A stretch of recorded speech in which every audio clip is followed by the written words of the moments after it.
তুমি নমাজ পড়ো না কারণ তোমার কাছে সময় নেই। সব কিছুর জন্য তোমার কাছে সময় আছে। সোশ্যাল মিডিয়া ব্যবহার করার জন্য তোমার কাছে সময়ের অভাব নেই। যদি তুমি রিল দেখতে বসো তবে 1 ঘন্টা 2 ঘন্টা কখন শেষ হয়ে যায় তুমি টেরও পাও না। কিন্তু তোমার কাছে নামাজ পড়ার জন্য সময় নেই। অথচ প্রতিদিন 5 বার আজানে ভেসে আসে সেই চিরন্তন আহ্বান, হাইয়া আলাস সালাহ, অর্থ কল্যাণের পথে এসো। তুমি কি জানো আল্লাহ কি বলেছেন?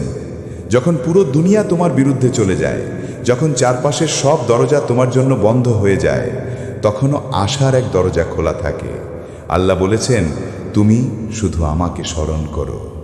তিনি কথা দিয়েছেন, লা তাখাফ ইন্নাল্লাহা মাআনা, অর্থ ভয় পেও না, নিশ্চয়ই আল্লাহ আমাদের সাথে আছেন।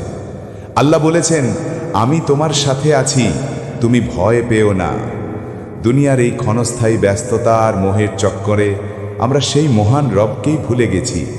অথচ আমরা এই পৃথিবীতে এসেছি তারই জন্য, আর ফিরেও যাব তারই কাছে। এই সত্যটি মনে রেখো।